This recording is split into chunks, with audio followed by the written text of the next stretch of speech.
it certainly looks like we have negotiated with the Taliban for an August 31st, that we're going to, give us till August 31st, give us safe passage. But it seems nobody wants to admit that we've negotiated this with the Taliban. But it certainly looks like something's been communicated.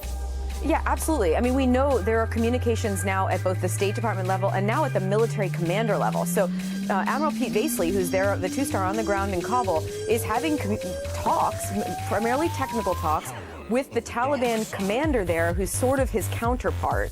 And they're discussing, we don't know a lot of the specifics, but it's very clear they're discussing things like giving safe passage to Americans to get through the Taliban checkpoints and get to the airport. And the reality is, this is in the Taliban's interest. They want the U.S. and these Western allies out of the country. So it's in their interest for them to let them through and to get them out of the country. What we don't quite know is there really a timeline on this? Defense officials are saying, they conveyed to the Taliban that the U.S. military presence officially is supposed to be over on August 31st.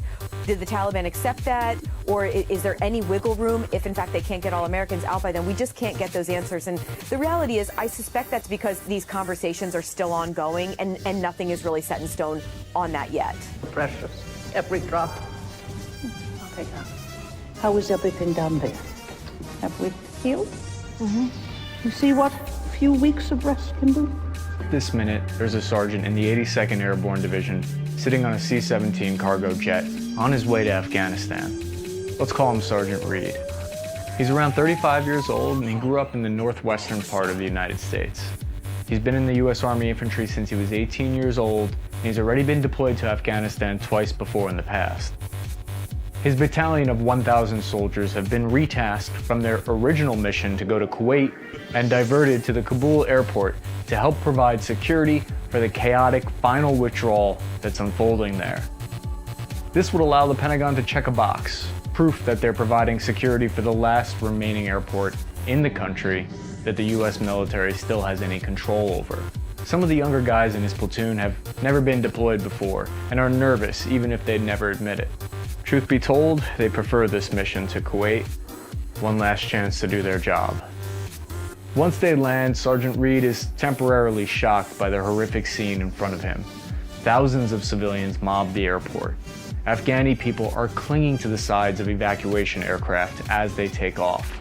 The civilians are desperate to avoid their fate in Afghanistan under insurgent rule because they will face terrible reprisals for helping the Americans for the past 20 years. Sergeant Reed quickly snaps out of it and tasks 4 of his squads to create a 360-degree security perimeter. They keep their crew-served weapons evenly spaced out. He knows they can't hope to evacuate anyone without first establishing order and security. An Apache helicopter and some MRAPs help keep the massive crowds of people at bay, but the human wave closes in on the 82nd troops and the Marines they're with. Sergeant Reed uses his loudspeaker to tell the panicked crowd to remain calm and stay back, to wait their turn, but it's no use. He gives his soldiers permission to fire warning shots into the air to regain control. It is pure madness. It was weird to think that only a week prior, the whole country was a different story. The Western-backed government was still in charge, shops were open, and local security forces were walking the streets openly. Today, Kabul and Kandahar had fallen, and security forces hid from the insurgents. Of the 70,000 Afghans who applied to leave, only 1,000 had been saved so far. 15,000 American citizens were still trapped in the country. It was still unclear if the insurgents would grant them safe passage or not. From where Reed was standing, it didn't look like everyone was going to make it out of the country. Less than 5,000 meters away from his platoon's position at the airport, the insurgents had captured the presidential palace. Would the enemy decide to take advantage of their vulnerable situation at the airport? Sergeant Reed wouldn't think about that. He'd let the geniuses who got them into this mess in the first place figure it out. The US government claims they can get 5,000 civilians flown out and evacuated per day, but there are still tens of thousands of people who are eligible for this special immigrant visa. The government wants to check off the box that says that they've rescued many thousands of Afghani people. They're already taking pot shots at the airplanes as they take off. The enemy is now armed with all of the US military weapons and equipment stockpiles that they've captured from the surrendered outposts around the country. Over his radio, Sergeant Reed gets a report that his soldiers from 3rd Squad engaged 2 armed men and eliminated the threat. It's not immediately clear if these were insurgents or people hoping to just muscle their way onto the remaining planes out. The threat is eliminated for now, but the likelihood of more attacks are increasing by the minute. When I run for president, I'm going to have just a simple one-word slogan. Ready? Chocolate. Pretty good. It's pretty good. At the heart of Joe Biden's 2020 presidential campaign was a single word: competence. After 4 years of Donald Trump's incompetence in, well, pretty much everything, the Biden argument was that the country badly needed a steady hand on the tiller, someone who had been there and done that. Someone who didn't need training to do the job. Someone who was exactly the opposite of the guy who was currently in office. And it worked. Joe Biden won. Rather than see Biden's age, he's 78 now, as a negative, lots of voters believed his decades of experience were what the country needed in a post-Trump era. Knowing how the federal bureaucracy actually worked was a good thing. So was having relationships with other world leaders, and having seen everything there was to see on both the domestic and foreign policy fronts. But 7 months into that first term, Biden is faced with nothing short of a crisis of competence, beset on a number of fronts with developments that it appears all of his experience and know-how wasn't able to prevent. Now, the most glaring example is, yes, of course, the rapid takeover of Afghanistan by the Taliban in the wake of Biden's decision to pull American troops out of that country. Now, in announcing the end of the American military commitment from Afghanistan back in April, Biden had famously proclaimed that, quote, "There's going to be no circumstance where you see people being lifted off the roof of an embassy of the United States in Afghanistan," end quote. Except that in mid-August, images were being beamed back to the United States of helicopters airlifting people from the parking lot of the U.S. Embassy in Kabul. And then in mid-August came even more devastating images. Afghans clinging to an American cargo plane as it took off from the country. The overwhelming message there? The situation was totally and completely out of control, and neither Biden nor his top foreign policy advisors could get it under control. Biden, sensing the damage that was being done to his competence reputation, returned to the White House from a vacation at Camp David to address the American public on Afghanistan. Quote, "The buck stops with me," Biden said in that speech, and then went on to blame pretty much everyone else for it, from the Afghan government to Donald Trump, for what was playing out in Afghanistan. Which, well, okay, but where does the buck stop? While the crisis in Afghanistan is front and center in this re-examining of Biden's competence argument, it's far from the only data point that should be a part of this conversation. Remember back in May, when Biden announced that the CDC had said fully vaccinated people no longer needed to wear masks indoors, a development he described as a, quote, "great milestone," end quote. Just 2 months later, however, Biden was forced to reverse himself amid a surge of cases caused by the Delta variant. And while Biden was congratulating himself and the country this spring on the number of people who had been vaccinated against the COVID-19 virus, his administration came up short of its often stated goal of 70% of eligible adults with at least one shot of the vaccine in the arm by July 4th. Maybe all I need is a shot in the arm. To be clear, the rise of the Delta variant, fueled by the still unvaccinated and by many Republican governors refusing to follow guidance to mitigate the continued spread, can't be laid entirely or even mostly at Biden's feet. But there's no question that the dominant narrative of the late spring, the Biden administration's competent management of a nationwide vaccine rollout, and the retreat of the virus has taken a major hit. I know this is difficult for you, but you have done something extraordinary. Sergeant Reed isn't surprised the enemy quickly captured the country in a matter of days instead of months. Heck, he could have saved the intelligence agencies a lot of time and money if they had cared to listen to him for even a second. But no one wanted to hear bad news like that at the top of the chain of command. For the past few years in Afghanistan, they wanted monthly reports that said all the boxes had been checked. Yes, sir. The Afghan National Army troops are in top shape. They'll hold off the Taliban, no problem, sir. Roger that. Keep checking the boxes. Sergeant Reed, like many other veterans, had seen the red flags in his last deployment back in 2015. The local security forces were unmotivated, poorly trained, and barely supported by the Afghan government. There was an increase in insider attacks. Corruption was a way of life there, it seemed. The last time he came home from Afghanistan, most people didn't seem to care what he had done there at all. They especially didn't seem to care about the civilian population. Suddenly, it seemed like everyone had a tweet queued up, "Pray for the people of Afghanistan." Where were you for the past 20 years? He wondered to himself. Sergeant First Class Reed had read in an article that the US intelligence agencies thought the Afghan security forces would last 90 days. It's not that they didn't think a collapse would happen, they just thought the country wouldn't fall until mid-November, when everyone had already forgotten the war in Afghanistan and were too busy sipping on pumpkin spice lattes. Apparently everyone was saying this was one of the biggest military intelligence failures in American history.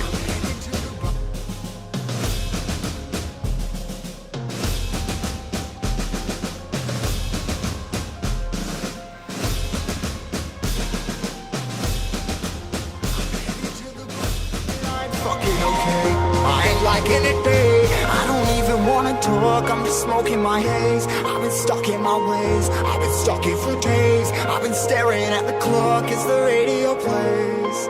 I'm enslaved. Yeah. Rolling another, I'm stuck in my seat from the whole control of my speech. Yeah, I've been trying to get off this couch for a minute and a whole damn week. No kidding, I'm skinny, I cannot eat. Got a million motherfuckers that depend on me. Yeah, every friend in my family. From a girl, every fan I meet myself. I'm too on till I'm too off. Come down to make new thoughts, like jumping off of that rooftop. Hold my camera when I do nothing to make moves based on my mood drops. Like who's lost? Like who's lost? It's yo, steadily killing me, running my brain full of shame. I don't wanna lose it. Full of stage, trying to find my pain. I see the sun coming out of that rain. Minds ain't really not tame. I'ma never slow down. I'ma never behave. Stuck inside this prison, inside this cage. It's taking over.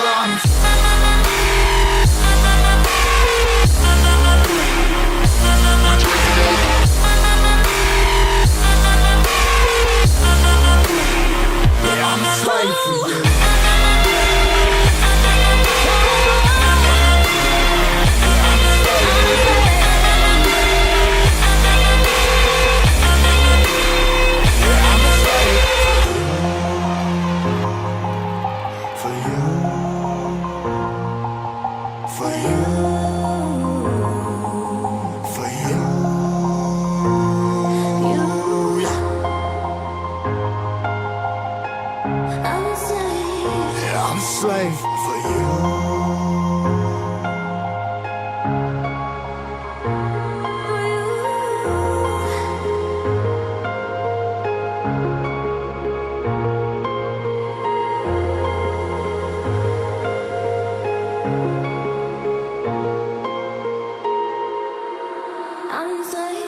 Ripping hard and more less. Never stop, no rest. Till the stress is breath in my chest. Till it's diamonds wrapping my neck. Progress to a god from a goddamn mess. Hopeless, more tests.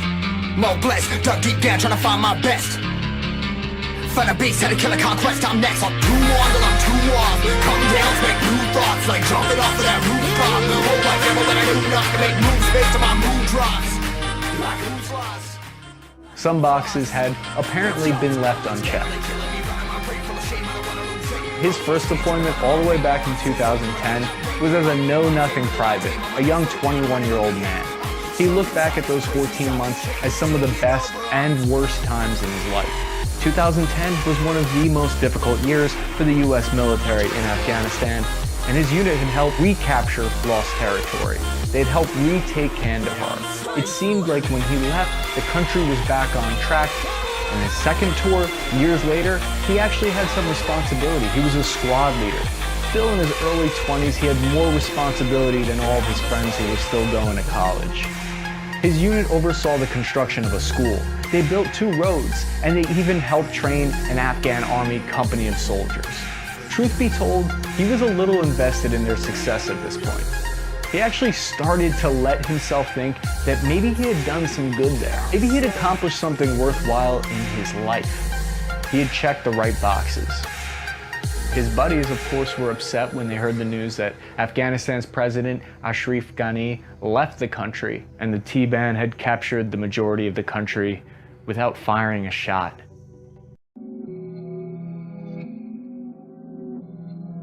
It's not a secret that the U.S. intelligence organization, the CIA, has overthrown many foreign governments. Here are 5 of the subtle and not so subtle ways it's done it. The first thing the CIA will usually try is funding the opposition. This is the safest and easiest method for the CIA.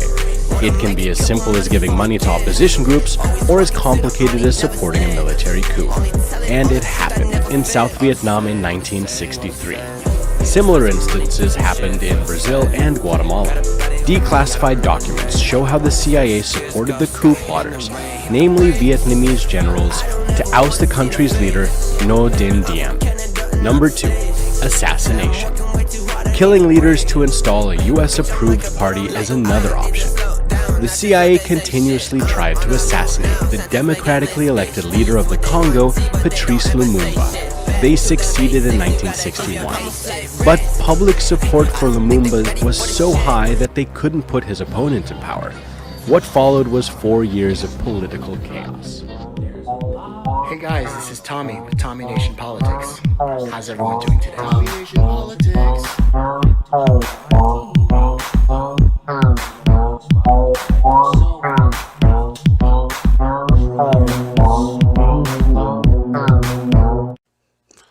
Hey guys, this is Tommy with Tommy Nation Politics. How's everyone doing today? Good? Well, I hope you are. Kabul has fallen and most of Afghanistan is under Taliban control. Thousands of Afghans are making desperate attempts to leave the country, fearful of life under the Taliban. Top Afghan leaders have also fled. However, their whereabouts remains unclear.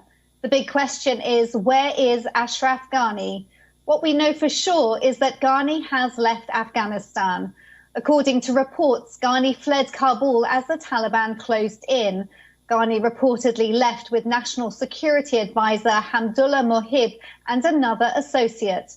While no Afghan official has confirmed Ghani's whereabouts, reports suggest that Ghani is in Oman after Tajikistan denied the aircraft carrying him permission to land.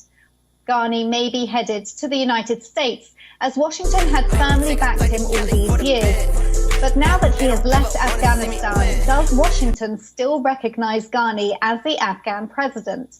The U.S. State Department declined to comment when asked about Ghani. Ashraf Ghani, not so good. Joe Biden, not so good either.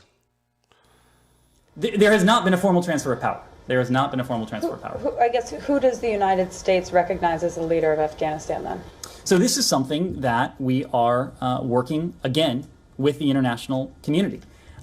You saw in this statement from the UN a clear consensus emerge that a political settlement will be in everyone's interests, that a political settlement will be best positioned to achieve what it is manifestly in our collective interests. And by our, I mean the United States.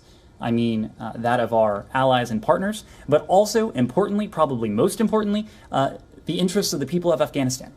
A political settlement is what we are still pushing for. The Russian embassy in Kabul has made a shocking claim.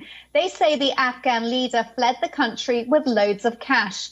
Nikita Ishchenko, a spokesman for the Russian embassy in Kabul, told reporters, quote, 4 cars were full of money. They tried to stuff another part of the money into a helicopter, but not all of it fit. And Hey guys, this is Tommy with Tommy Nation Politics. How's everyone doing today? Good? I hope so. Ashraf Ghani? Not good. ABC News? All in freaking panic, guys. CNN, all in panic. How exactly did 20 years, billions of dollars, thousands of American lives result in the total collapse of Afghanistan? The United States has nobody to blame but itself, according to a scathing new report from the top U.S. watchdog for Afghan reconstruction effort. Lesson 1. Lack of a clear strategy. Right from the outset, the U.S. government never formed a coherent strategy to rebuild Afghanistan. We all know it. We all saw in the papers, we all saw the New York Times saying, no clear objective. We killed Osama bin Laden. He wasn't even in Afghanistan. He was in Pakistan. We defied a sovereign country, Pakistan, to killed Osama bin Laden still stayed in Afghanistan. Can someone explain the method to our madness, guys? It appears like this government does not have a qualified and capable agency to take lead on rebuilding countries. They can't even have a clear objective. For example, the Department of State is supposed to lead reconstruction efforts, but it does not have the resources to lead an own Afghanistan effort.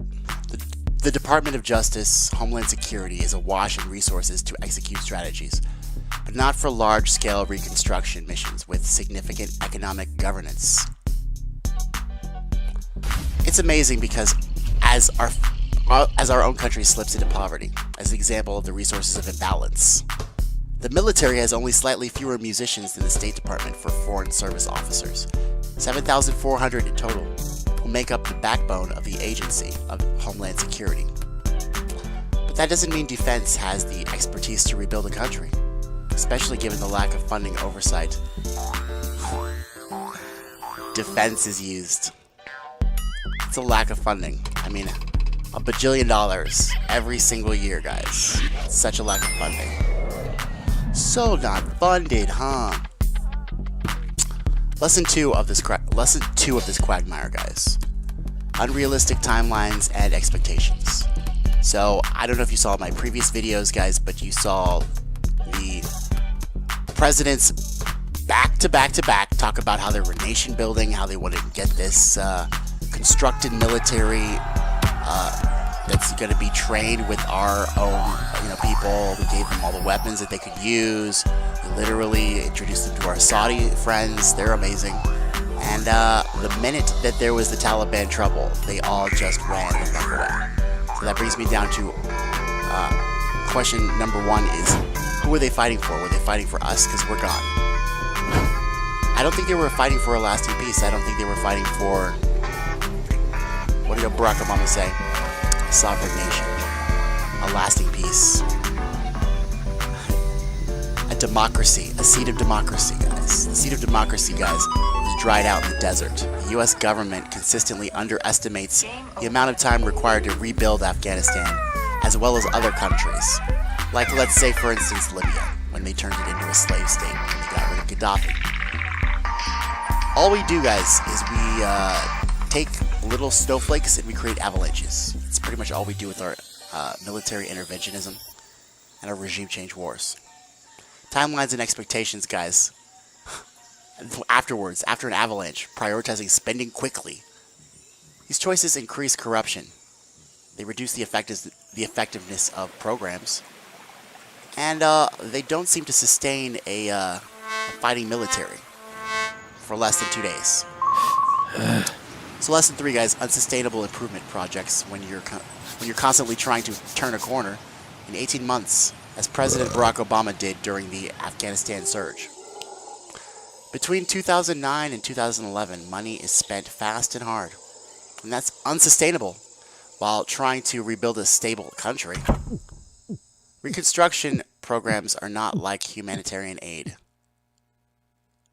They're not meant to provide temporary relief. Instead, they serve as a foundation for building the necessary institutions of government, of civil society, and commerce to sustain the country. Sustain it indefinitely after our departure. Despite pouring $7.8 billion into capital assets, such as buildings, roads, and transmission lines. That's even more money than we have in the infrastructure bill that Barack Obama passed with Mitch McConnell. That's even more money that we spent on Afghanistan roads, bridges, and transmissions than we did on our own country, guys. Think about that, guys. These investments were not only unsustainable, but they were also a smack in the face to the American people. Once again, guys, my example of these Democrats and Republicans only wanting to maintain power. The Afghans feel more responsible for the projects not, which is why they turned tail and ran with bags of cash at first sign of trouble. They were not used to being fighters.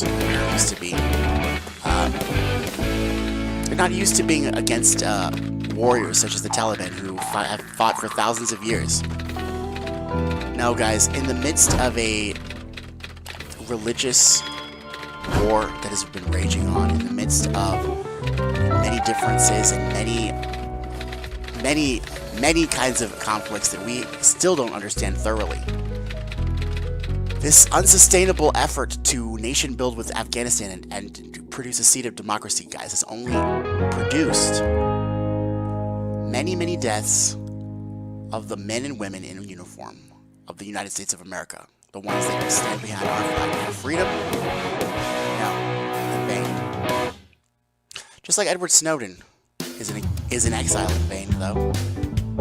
He warned us about everything we needed to know about these puppets of the rich and how they wanted to surveil us, and yet we gave Nancy Pelosi, the woman behind the torture program, who hid torture, swept it under the rug for George W. Bush. She is now investigating the American people, thanks to your partisan bandwagon mentality. It's a dark day in We the People land. As always, it shines brightly in the Republican and Democratic stratosphere. $18.5 million, guys, to provinces all over the Saudi lands, as they want, as we hoped the Saudis would help along their scared ass military. Did they? Not even. Or maybe the Saudis didn't even have a chance, guys. But all I have to say is, what we found out is that no matter what best military we've ever can put together in another nation, no matter what weapon we can hand another nation, the principles and values of our country are unique, and they're inherently God-given. Our inalienable rights of life, liberty, pursuit of happiness cannot be ceded. They cannot be taught. They cannot be brainwashed. They can only be accepted, and they can only be accepted by the citizens of our country, and not the citizens of any other country. This is a nation unlike any other, the first of its kind. But just because this nation is the first of its kind doesn't mean it won't fall. And we're increasingly becoming violent, increasingly becoming skeptical of our elected leaders. Yeah, number one skeptic. It's hard to imagine anything we helped build 9 years ago surviving much longer in Afghanistan. But think about the things we haven't built, and the lies we have, and the stories and propaganda narratives we have in this country. How long until they crumble? How long until the swamp is drained? Afghans still relied on civilian contractors to maintain an aircraft who would leave when the U.S. troops withdrew. But contractors provide 100% of maintenance of Afghan Air Forces, Blackhawks, C-130s, and significant shares of maintenance of combat support aircrafts. However, they don't have the principles and values needed to win against the Taliban.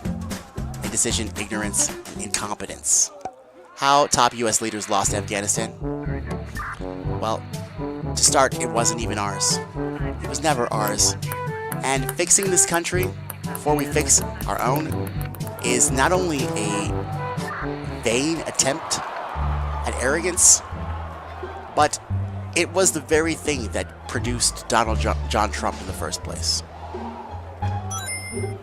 I'll tell you that right now. That's my assessment. If the U.S. could build as many roads, power projects, helicopters, squadrons, roads, bridges, airlines to our own country, maybe we wouldn't have Donald Trump. If the U.S. pulled out of those wars and gave those riches of trillions of dollars spent for the past 20 years to UBI so that people could lift themselves up out of poverty, maybe we wouldn't have Donald Trump. New York Times says the Afghan government had no motive to create their own budget process because their donor spigot was turned on full force. Who were their donors? Ours. The puppets of the rich. Yep, they definitely taught Ashraf Ghani and the politicians of Afghanistan how we do politics here. It's called money is speech. It's called the 1% own more wealth than the bottom 90% combined. called vain greed, usurping of the citizenry of the United States. It's called fraud. It's called vulture capitalism, guys. It's harmful to civilians and militaries. So what do you expect, guys? To me, this Afghanistan debacle is only just a microcosm of the inevitable fate that will occur in this country if we don't wake up and realize what our politicians are doing and what they really build. Everything they build, guys, is on the foundation of sand, and it's mostly lies. Unqualified, poorly empathetic. The political class, guys, here is draining us like parasites.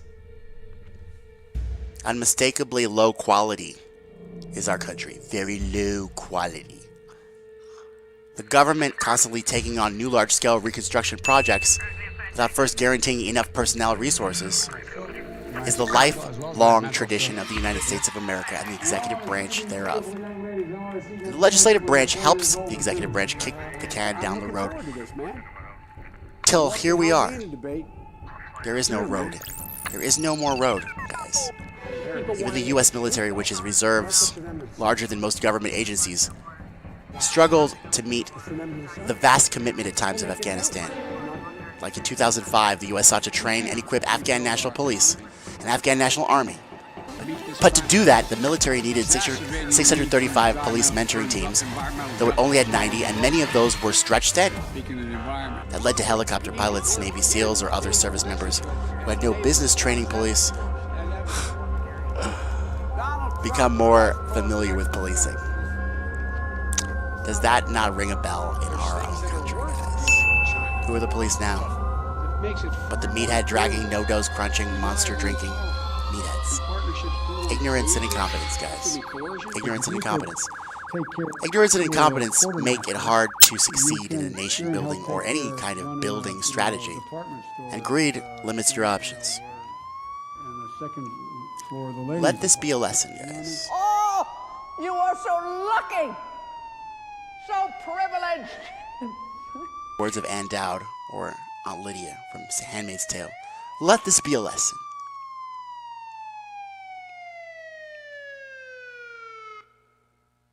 There is no clear objective. There is no clear achievement.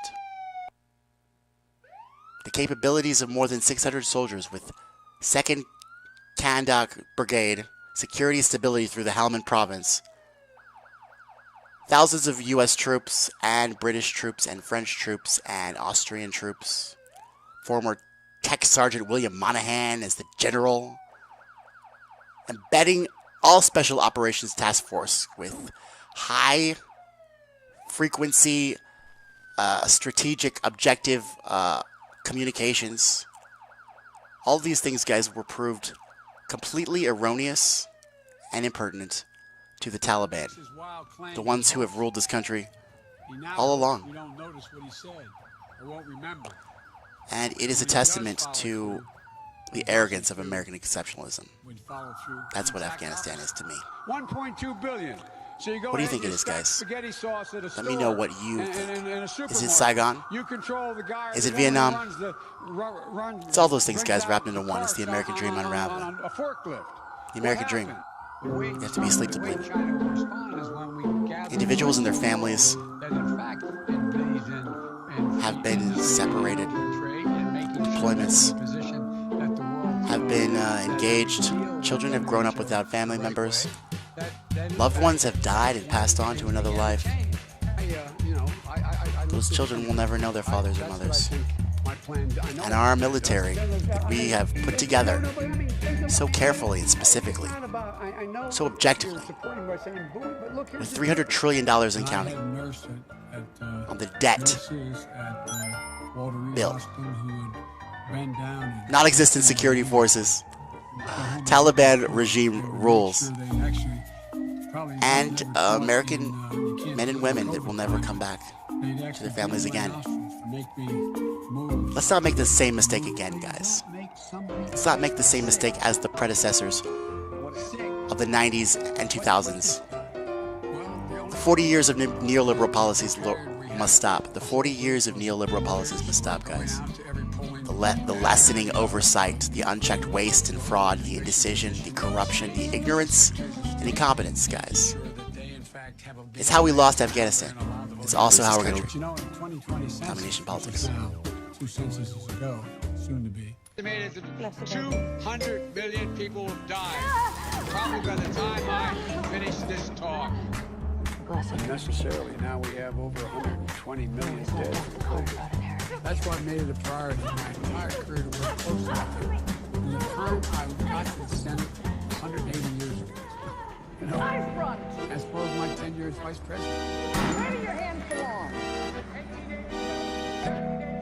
Some of the money was left lying on the tarmac, unquote. What about Afghanistan Vice President Amrullah Saleh? Saleh was last known to be in the Panjshir Valley on the day Taliban entered Kabul. On August 15th, pictures on social media showed Saleh having discussions with Ahmad Massoud, son of the late Afghan commander Ahmad Shah Massoud. Panjshir Valley remains out of Taliban hands for now. Amrullah Saleh had fought under Ahmad Shah Massoud. He has pledged to continue the fight against the Taliban. His tweet read, quote, "I will never, ever, and under no circumstances bow to the Talib terrorists. I will never betray the soul and legacy of my hero, Ahmad Shah Massoud, the commander, the legend, and the guide. I won't disappoint millions who listen to me. I will never be under one ceiling with the Taliban, never," unquote. However, Ahmad Massoud has been quoted saying that he is open for talks with the Taliban for Afghanistan's security. Ismail Khan, the veteran warlord known as the Lion of Herat, was captured by the Taliban. He had been resisting the terror group in his Herat stronghold, but Herat fell to the Taliban on August the 13th. Khan's capture provided one of the most potent symbols of the crumbling of resistance against the Talib. But according to Tolo News, Ismail Khan is now in Iran. Girls.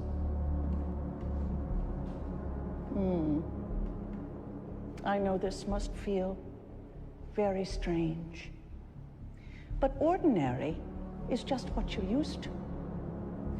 This may not seem ordinary to you right now, but after a time it will. This will become ordinary. Lose this country. Domination politics.